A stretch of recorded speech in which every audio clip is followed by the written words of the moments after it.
Hello, my name is Lynn Chong-Stransky, and I just wanted to start off with some inclusivity language. So welcome. Before we get started, I'll read some accountability language to help ground us in our commitment to be in an actively safe space.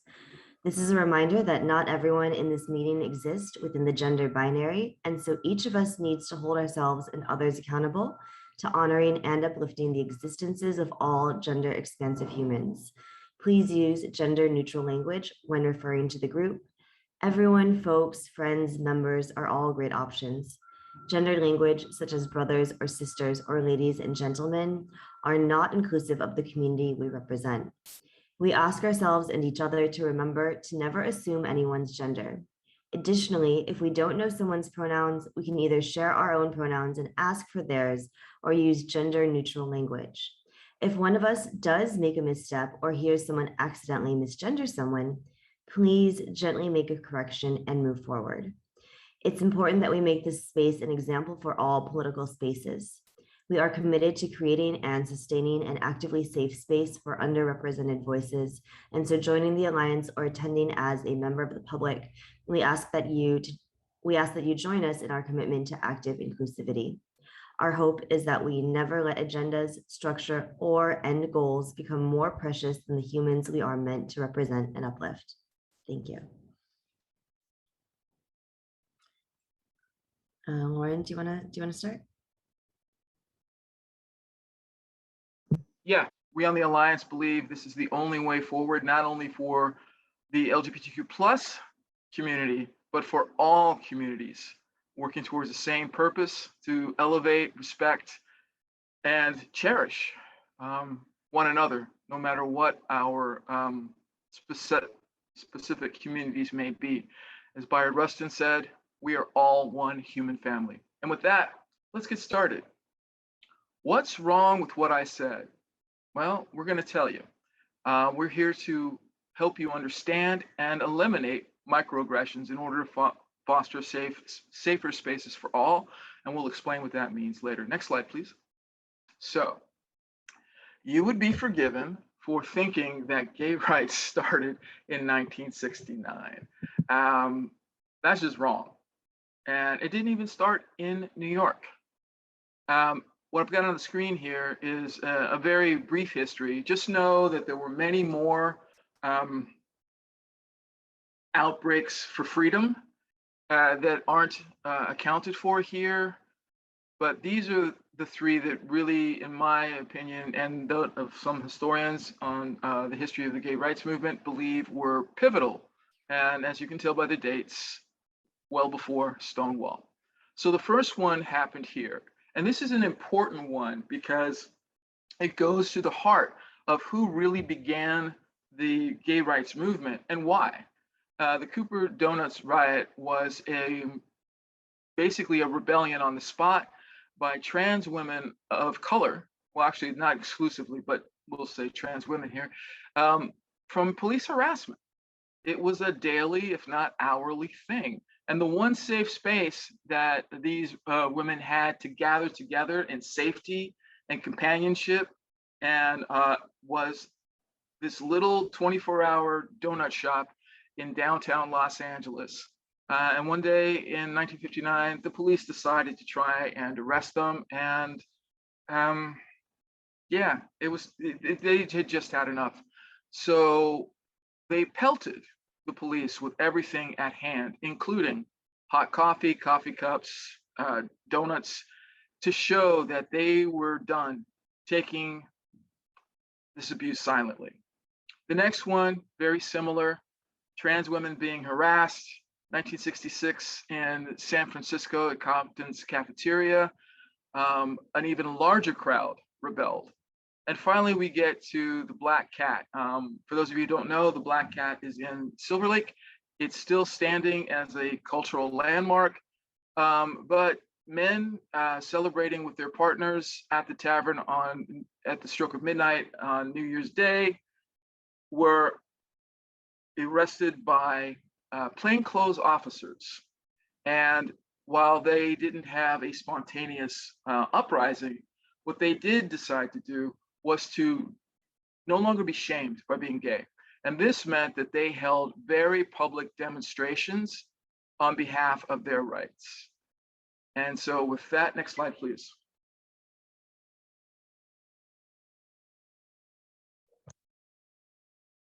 So paraphrasing Martin Luther King Jr., the arc of gay rights law is long, it continues still, but it bends towards justice. So what we have here are key Supreme Court decisions.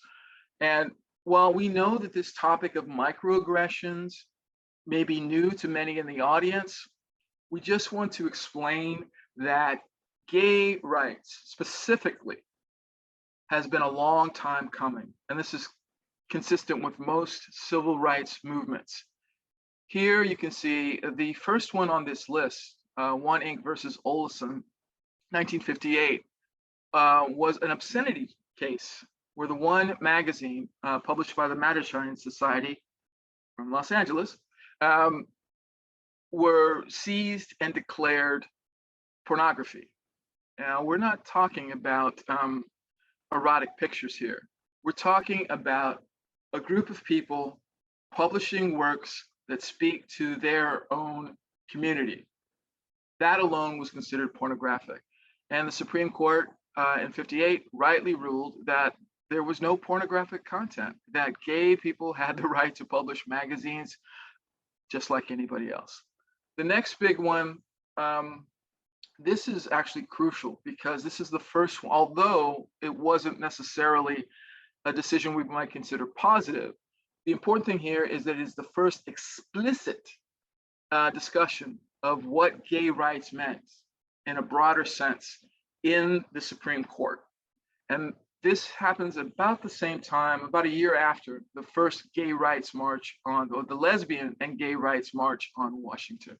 And for those of you who don't know, gay rights movement, the March on Washington was organized by an always out gay man and who was able to live to see his community get their march. And that person was Bayard Rustin. Now, the next case was significant because it was a setback. I remember this when this came down. We were young, but we knew that this was bad, that gay people did not have the right to have consensual sex. That included, quote unquote, sodomy, which has been around as long as human beings have been around, that straight people did. And Bowers and Hardwick, this ruling was that there could be no presumption of privacy in a state like Texas, where they had on the books anti-sodomy laws. The next ones are the beginning of the push to recognize the full humanity of the gay community. So we have Romer versus Evans, that was a Colorado ruling. The big one here, the start of it moving forward, is Lawrence v. Texas, which overturned Bowers v. Hardwick. And for those of you who don't know, the swing vote on that, and who became a friend because he had a family member who was gay, was Justice Kennedy. Next, we have the two big ones that have happened most recently, US v. Windsor, which recognized the marriages of gay people that happened outside the country, and Obergefell v. Hodges, which declared, I should say, US v. Windsor really took out the key part of DOMA, the Defense of Marriage Act, which said, you know what, gay people have the right to be married, and it is unconstitutional to deny them that right.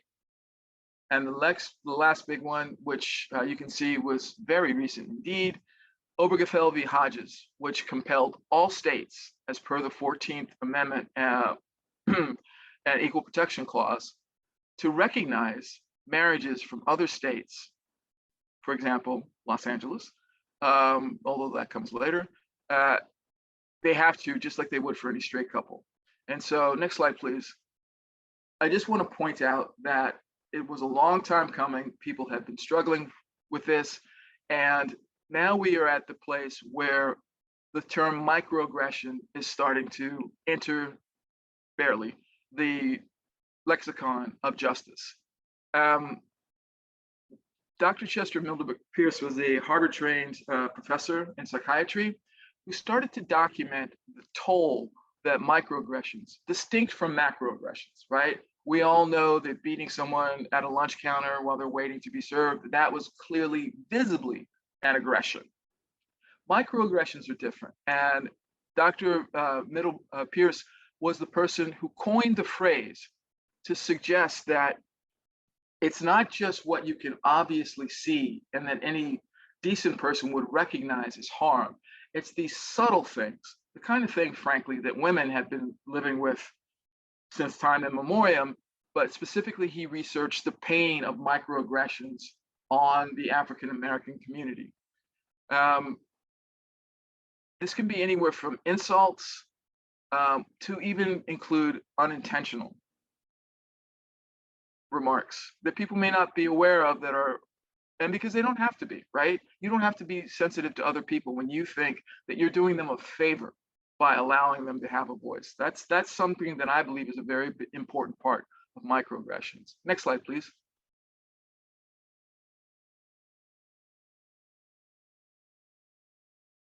So some of the adverse impacts, and this we need to be clear here. The reason why microaggressions are important, because the cumulative impact on them has direct health consequences, both physically and psychologically, for the target of these. And whether it's intentional or inadvertent, it's really important that we understand that this is just not a current term, right? This is just not something that we should be doing. We're doing this because people's lives are at risk. So briefly, one of the more recent studies, actually it wasn't that recent, but this is a crisis that's ongoing, is that the poor obstetric care that Black women receive, and this results in higher miscarriages and higher, catastrophically high maternal mortality rates. Oh, wait, yeah, okay, good. For those of you who might remember Erica Garner, who famously championed her father, who was killed by in an act of police brutality, she died from poor obstetric care, from the lack of recognition that Black women feel pain and that they need to be taken care of just as well as white women. And she left behind 2 small children, including her newborn. When it comes to the LGBTQ community, these are some very sobering facts. LGBTQs are almost 5 times as likely to have attempted suicide compared to heterosexual youths, whatever the statistics are. And keep in mind that at roughly 10%, LGBTQs are overrepresented in adverse consequences here. Each episode of LGBTQ plus victimization, such as physical or verbal harassment or abuse, increases the likelihood of self-harming behavior by at least 2.5 times the average. And lastly, and most crushingly, in a national study, 40% of transgender adults reported having a suicide attempt. 92% of these individuals having attempted suicide before the age of 25. That's why we're here today, to help educate you so that you don't add to these damning statistics and cost people their mental, physical health, and even their lives. Next slide.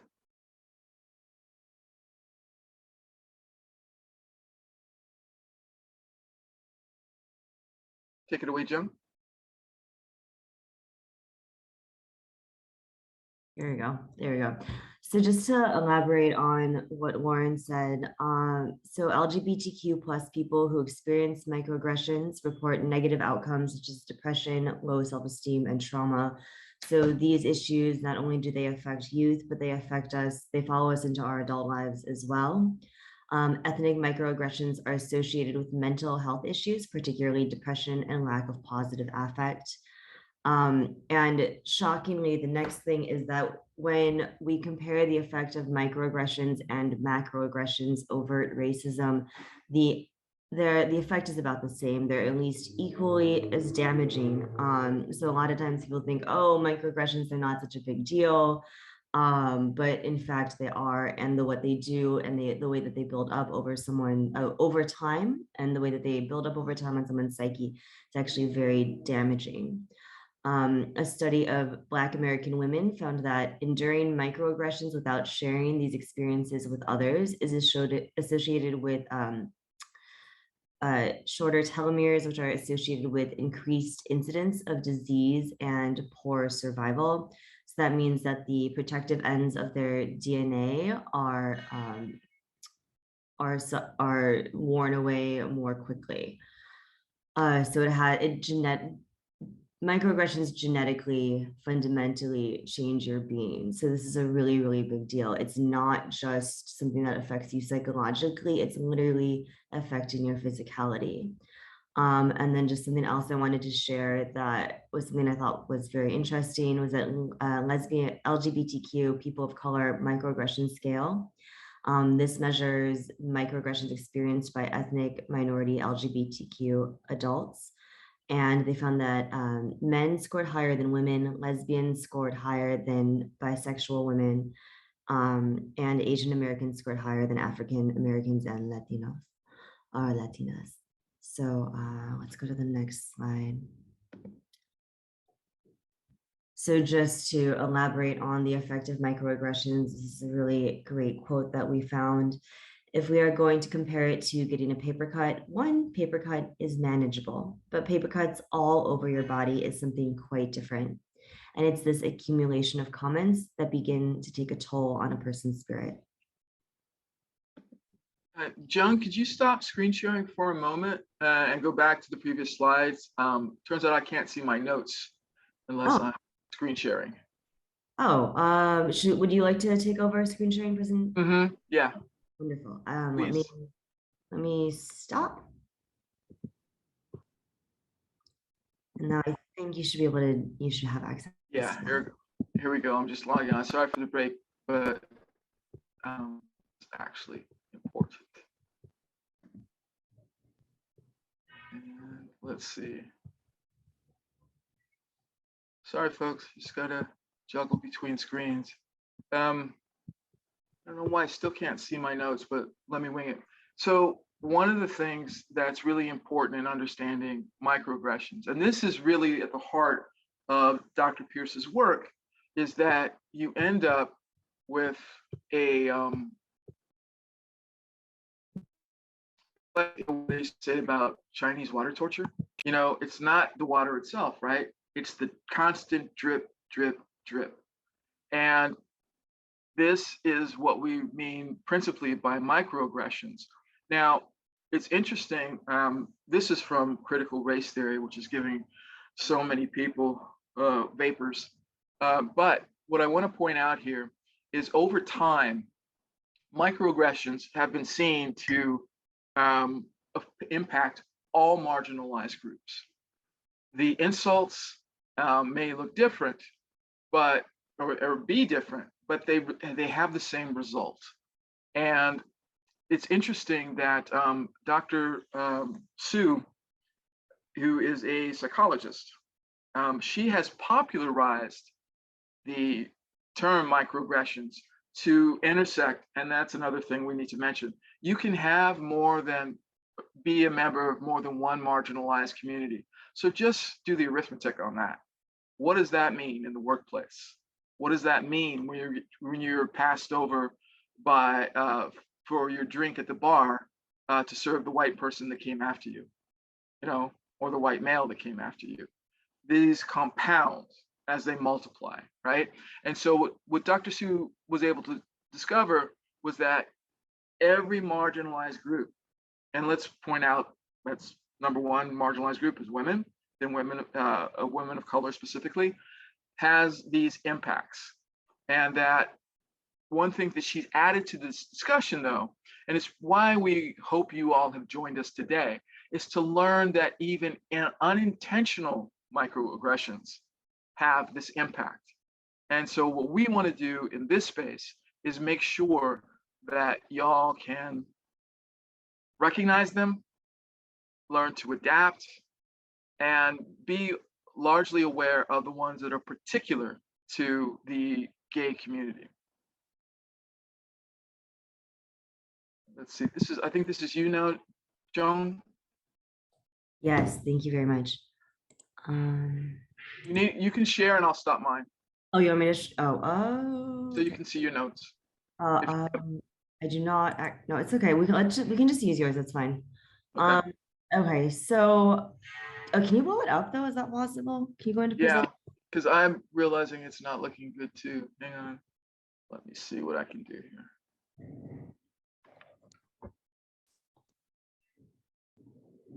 Is that better?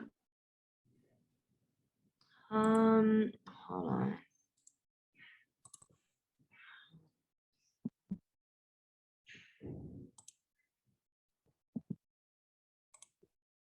How about that? Let's, you know what, that's fine. Okay, yes, sorry. Oh, that's perfect, perfect, okay. So what does a microaggression look like? So these look different for different communities. I'm sure, unfortunately, a lot of us have heard these kinds of things at work already. Ones regarding race, things like that's so ghetto, your English is so good. Can I touch your hair? Is your hair real? Where are you really from? Your credit to your race. I don't see color. There's one way race, the human race. Some just small things like crossing the street when a Black or brown person approaches, guessing someone's ethnic identity.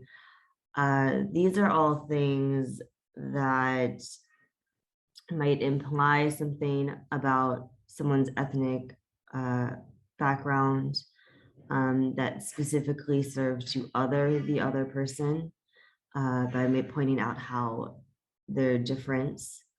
Regarding gender and sexuality, sexual identity and orientation, people might say things like, that's so gay, or they might follow a statement up with something like, no homo. So you can compliment somebody without saying no homo at the end. Nobody, it's just completely unnecessary language. Asking people very personal questions like, do you tuck or do you bind? That's none of your business. It's a very, very personal question, and it's not appropriate to ask. Maybe if you're that person's best friend, but they probably told you about it anyway by that time. But so generally just stay away from things like that. We had an incident with the NCs actually regarding a repeated misuse of someone's pronouns. It's a very simple, easy way to show that you respect and care for somebody is by respecting their pronouns. Of course, we all make mistakes. Sometimes we might misgender someone. If you do, correct yourself and move on. When someone does this repeatedly, of course, it's a problem. We had an incident on one of the NCs where a youth representative, which is especially egregious to harm a youth, but a youth representative was not being taken seriously about their gender identity. Their pronouns are being routinely misused by an executive board member, which obviously creates a really hostile environment, discouraging people from participating in these systems, and which is especially unfair because a lot of times these systems adversely impact our communities the most. So LGBTQ plus people of color. Another thing would be using heteronormative examples exclusively. So maybe you're making a presentation for for something like this, and you use only heteronormative examples, that would be a microaggression. It doesn't mean you have to use all queer examples, that might be weird too, but you can mix it up and use both, and so that everybody feels included. Also denying a LGBTQ person's feelings or experiences around safety. A lot of people will say to people, oh, well, you're in California, you're safe, you have nothing to worry about. That is sadly not true. I would love for that to be true so deeply, but unfortunately, that's just not the reality that we live in. It's important that we are conscious about people's safety, and also not a lot of people here are transplants, so maybe we don't feel safe yet here. for whatever reason, especially given the rate of historical violence against LGBTQ plus people. Any kind of personal safety issues or feelings of not being safe are completely reasonable for that person to have. So don't dismiss those things. If someone says that they don't feel safe in a situation, help them get out of that situation if you can. So if someone's saying, hey, we're in, like, you're at a restaurant and someone say, hey, this person's making me feel uncomfortable, you have every right to leave. Or you can stand up for them, whatever is appropriate at that time. Or also assuming someone's gender or sexual orientation. A lot of people will present one way but identify another way. We don't know how people present or how people identify. So how they present to you might not be how they identify. So always just try to please use gender neutral language until that person informs you how they'd like to be termed. Um, Other dismissive things that people might say are they like, oh, I work in a diverse environment. I work for the Peace Corps. I work in such and such neighborhood. Um, Proximity, another thing that we saw in a video from Tiffany Alvoyd, proximity to people of color does not make you woke. So just because you hang out with a lot of POC, you hang out with a lot of LGBTQ plus people, that doesn't mean that you suddenly are absolved of everything or that you completely understand. We're all just out here doing our best. So respect that, please. The other thing, oh, another thing is just like saying, oh, you seem normal for a mentally ill person. That's another thing. That's just a microaggression to touch on because mental illness does affect so many members in our community. It's just presenting as normal to someone who is mentally ill is a challenge and requires a huge amount of energy. So to say something like that really just dismisses all of that work that has gone in for that person to present in a way that seems healthy. It also creates a feeling of otherness by putting that person in a separate category from you. Similarly, saying things like, oh, you're not typical for whatever. I used to hear this all the time growing up. Oh, you're not a typical Asian. You're different from the other Asians, things like that. You don't have a right to tell people to make those kinds of assessments. It doesn't really matter if how close you think you are to them. It doesn't matter. It doesn't matter. Just stay away from those kinds of statements about, oh, you're not a typical Asian, you're not a typical Black, you're not a typical gay, like anything about that. Just it's not really your place to say that. Also, it's passing a value judgment, comparing their behavior to other people in their group. It's a lot of problems for a lot of ways. And then lastly, excluding parties with fewer financial resources, again, also an issue that disproportionately affects LGBTQ plus BIPOC people or POC people. Financial access can be a huge barrier to access for people. So we want to create sliding scales whenever possible. I'm a big fan of trying to organize free activities so anyone who wants to come can.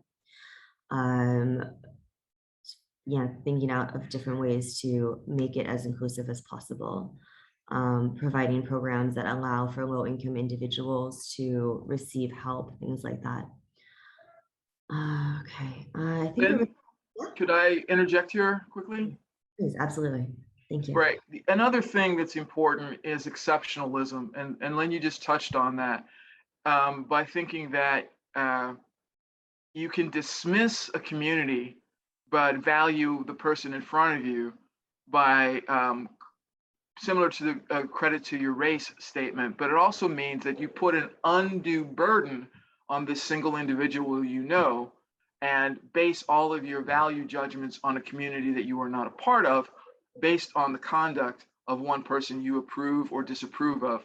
One thing that we haven't mentioned, which is very, very critical, is dead naming. Having mentored queer kids over the summer, I can tell you that one of the first things they do as young as elementary school, even kindergarten, is if they don't like the name that they have, that they've been given, that they feel doesn't reflect who they are inside as a person, they'll change that name. And as Jung mentioned, the youth, think about that. A child was bullied repeatedly by the president of her neighborhood council, actually their neighborhood council. I made a microaggression right there, because that name that they wanted to be called by, their real name, did not reflect their legal name as yet.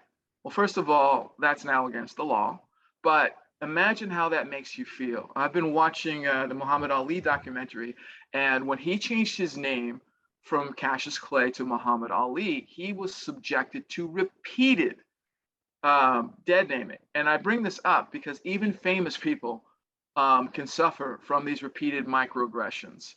It's a way of diminishing people. It's a way of telling them what you believe their space to be. And one of the biggest offenders, as Martin Luther King pointed out, is the moderate. Now we call this white fragility, excusing your bad behavior and your policing of identities as a way of maintaining your power. As mentioned, knowing a person from a different community and treating them well, like you should treat all people well, regardless. Putting an Obama sticker on the back of your car does not absolve you of the responsibility and the to adapt and to be, not consequenced for not properly addressing people. And we're going to get more into that a little bit later. Sorry to interrupt, but I thought it was really important to stress that dead naming is, I consider it a macroaggression. And that's not to be dismissed, the impact that that has on people. Next, please. Okay, am I? Well, I'll know when I see the slide. You're sharing your screen, actually. Oh, okay. I forgot all about that. Hang on 1 second. Let's see.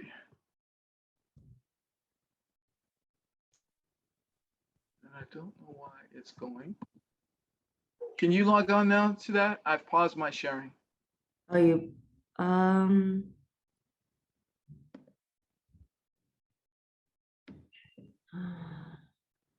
Yeah, sorry. When you're in presentation mode, it's very well, difficult. it says that you're still sharing. Oh, here we go. How about now? Sure, yeah. Okay, awesome.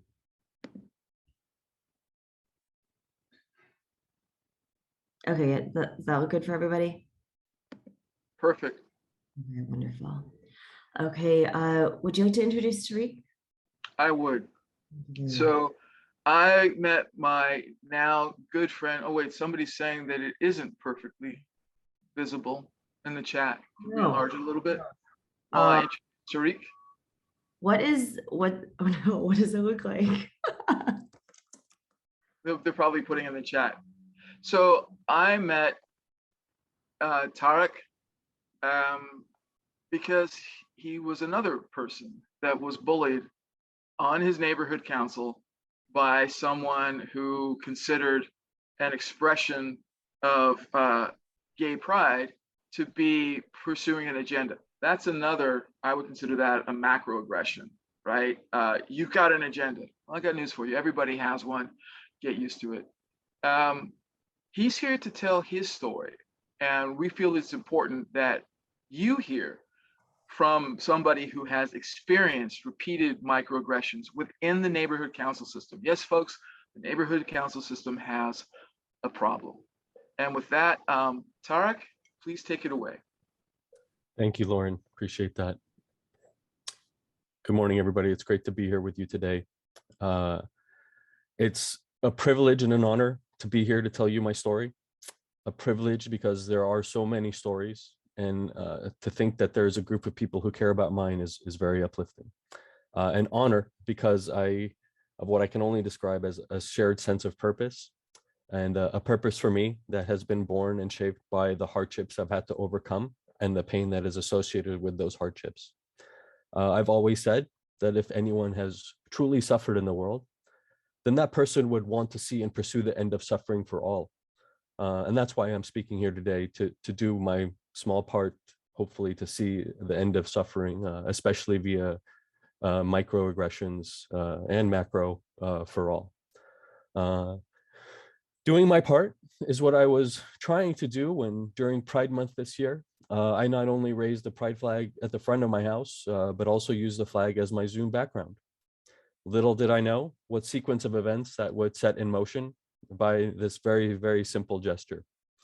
A simple act which was done to show my support for family members who identify as part of the LGBTQ plus community. Family that mean more to me than I can even begin to describe, whether through a set of prose or even a set of poems. It was in this same spirit of service that I decided to join the West Hills Neighborhood Council at the end of 2020. My wife and I wanted to show our children how to accomplish their goals and what democracy by and for the people looked like. And moreover, what it meant. How the words alone didn't magically create the society we want, but how people working together to ensure the fruition of democratic ideals and values made the egalitarian society of the future possible.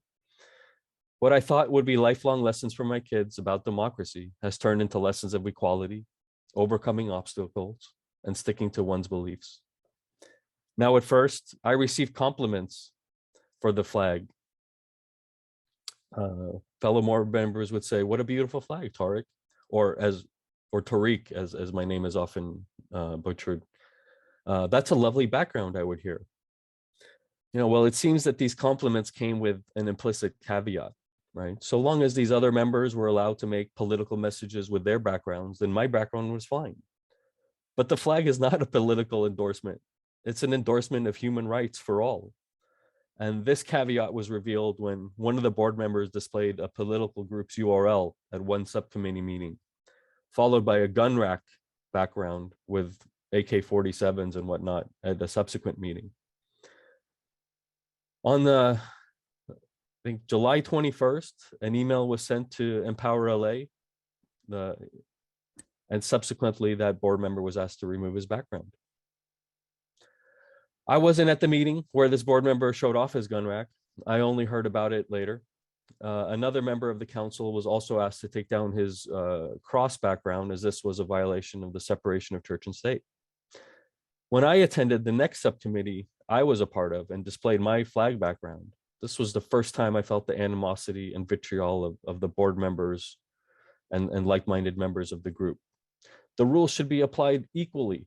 If Tariq can use the pride flag, we should be able to use any background we want. But the pride flag isn't political or a violation of church and state, I replied.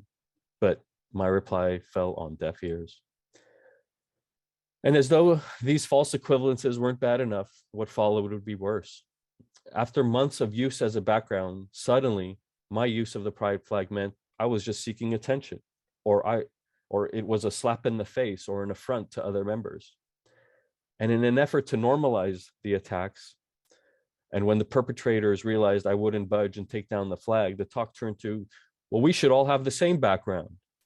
Then, in what is still a shocking abuse of power, a member of the executive leadership, in her capacity as co-host of the board meeting, simply removed my ability to use backgrounds altogether. Unilaterally, really. Then the vitriol of these board members grew to such a high level that at the next Streets and Transportation meeting, the meeting had to be adjourned. It was at this point that the West Hills Neighborhood Council logo was and is still being used to say that I somehow am not a member of the community, or that I don't get along or play well with others. During these events, I reached out to Empower LA for direction and advice and received no support. I finally had to corner the representative from Dunn at a board meeting and ask whether or not my use of the flag was legal and acceptable. The representative affirmed the use of the flag was not a political endorsement and that I could use it. But this affirmation has done very little to quell the hate and the bigotry. Just this past weekend at a butterfly habitat rehabilitation event, I was asked, "Where is your name from?" And as I was leaving and being apprised of the next community event, I was told there won't be any flags there by a board member. As a Muslim and a Middle Eastern immigrant, I have been a victim of a great deal of abuse. If you don't like the policies of America, why don't you just leave and go back to where you came from? Is something I would hear very often. Is there a bomb in your backpack, Tariq? Was a refrain I heard at my work. Let me tell you about these Muslim butchers, Tariq, was another. I was very alone in my pain and suffering back then, which was confirmed by human resources telling me, we're not going to believe what you say, and we'll take your manager's word over yours. I still and will forever remain haunted by these words. No one ever came to my aid or provided me any support when these acts of emotional violence took place. Silence is complicity and gives consent to the aggression, micro or otherwise. I thought I was alone when the vitriol and bigotry over the pride flag raised its ugly head, but that wasn't the case this time. This time I was and still am grateful to have people support me and the efforts I'm putting forward in doing my part. A small part, no doubt, but one which I hope will reverberate through the ages and provide the same hope to those in the future as the Alliance has provided me. The Alliance is the silver lining, shining bright on otherwise dark, on these dark events. And I thank you all very much for listening.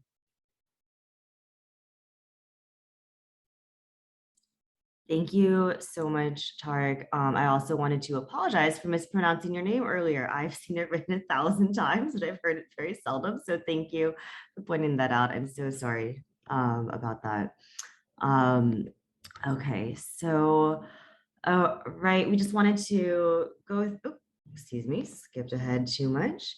We just wanted to go through really quickly. I know that we're a little bit short on time, but what if I'm told that I made a microaggression? Firstly, you want to listen without judgment for yourself or the other person. Most of us are all just out here trying to do our best. Just as you didn't mean to hurt them by making the microaggression, they're not trying to hurt you by pointing out that you did. In fact, it's a good sign that they pointed out because they want your relationship to be improved. Acknowledge the harm that you've done. A lot of, as I said, we sometimes do harm without meaning to, and then repent and reflect. Just say you're sorry. It's not that big of a deal. It doesn't cost anything. Just apologize and then think about what you did. Think about how you can move forward in a better direction with improving your behavior. Just promise yourself that you're going to try to do better in the future. That's all you can really do. The other thing is how do we eliminate microaggressions? So before you say something, ask yourself, is this even necessary to say? A lot of things can be stopped right there. You can just say, oh, you know what? I don't need to say this and just move on. If it's the statement isn't moving you towards a shared goal, if it's not a literal scientific fact, you can probably not say it. Then you can always ask yourself, does this statement have the potential to cause harm regardless of my intention? If it implies anything good or bad regarding gender, sexuality, race, ethnicity, financial status, mental health, ability, or disability, or other minority status, it might cause harm. A lot of times, especially when you're speaking to model minorities will be subject to these kinds of statements where you might be trying to compliment someone, but in fact, what you're doing doesn't feel to that other person like it's a compliment. So then you can ask yourself, what do I actually want to convey? Try to think about what you're actually trying to say. A lot of times, what we're thinking sometimes we'll start speaking before we actually fully form that thought. And so by just pausing for a second to give ourselves some time to really identify what we want to say and the thought that we're trying to convey instead of just talking and finding out what happens, this can help us to not make microaggressions at all. It can help us to stop that earlier in the process. It's what we're trying to do. And this is important because what we want to do is we want to create a safe space. A safe space is an environment where everyone can feel confident that they will not be exposed to harm, prejudice, marginalization, and where violence, harassment, and hateful speech are not tolerated. A lot of times we see safer spaces in schools, and so studies on safer spaces in schools show that students feel a increased sense of belonging. They feel more valued by their institution, and they have better engagement. So similarly, we can assume that creating a safe space here in the neighborhood council will have a similar effect of creating a greater sense of belonging, of increasing one's own perception that they are being valued by the council, and also, of course, increase engagement with the council. And Lauren, did you have anything that you wanted to add to that safe spaces comment? Yeah, I just wanted to point out that safe spaces, the creation of them and the maintenance of them is not a one-off. This is a constant practice. And I want to remind everyone who is in a neighborhood council, this is your responsibility as an official representative of your neighborhood. You have to model this behavior and create these spaces, not just for your fellow board members, but more broadly for your community. You can't just take one webinar or go to one class and consider it done. It is a constant responsibility. And if you have decided to be a public servant, which if you're on a neighborhood council is what you are, it is fundamentally your responsibility to model this behavior at all times. Next slide, please. We've got a 5-minute warning, folks, who we won't have time for questions, but you can always reach us. So quickly, what can you do? You can add your pronouns like most of the city employees have done, especially at the middle management level, to your own business cards and email signature. You can recite accountability and inclusive language at the start of your next meeting. You can change your Zoom virtual background to a pride flag. And more importantly, you can agendize motions that recognize October, right around the corner, as LGBTQ History Month, especially October 11th, which is National Coming Out Day, and Pride in the month of June. Keep in mind here that even if you don't know someone is gay, they are probably on your board. They are definitely in your community. And you can share issues that are important to the LGBT community on your social media platforms. Next slide, please. And all of this is available on our website as well, LALGBTQ.org. Is that .com, Lauren? Do you remember? Yeah, I think it's .org, but the important thing is we have a toolkit to help you be a better ally. Reach out to the Alliance, we will share that with you, and we're here to help you be better public servants. And don't forget to appoint someone from your NC to the Alliance. Next slide. Oh, wait, it should be updated to the second how to be a better ally slide. Did you want to go over that one? Or? Yeah, I think I covered it because we got like a minute or two left. Oh, okay. Here's the inclusivity language. If you want to take a quick screen grab, I would do that now. We invite you to use this at the beginning of your meetings. This is the same statement that we read earlier today. So if you want to take a picture with your phone or something, I would do that now. It's also available on our website. Next slide. So as I mentioned, we're here to help. We will visit, if you agendize us, we will visit your NC and explain to you what our work is and how we can help you in depth. And putting that on the agenda is yet another signal that you are an inclusive and working to be a safer space. Next slide.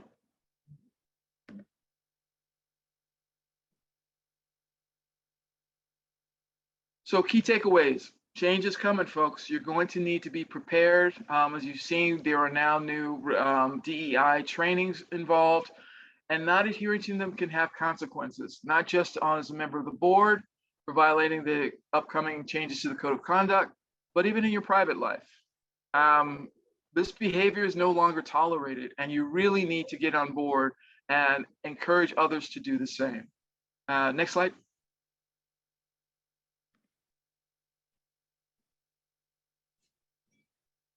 So we will post this on our website. This is a resource list that was used to prepare this presentation.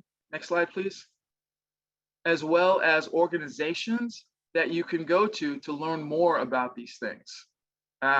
We'll make that available, well, on this recording, obviously, but also we'll put it on our the Alliance website. Next slide, please.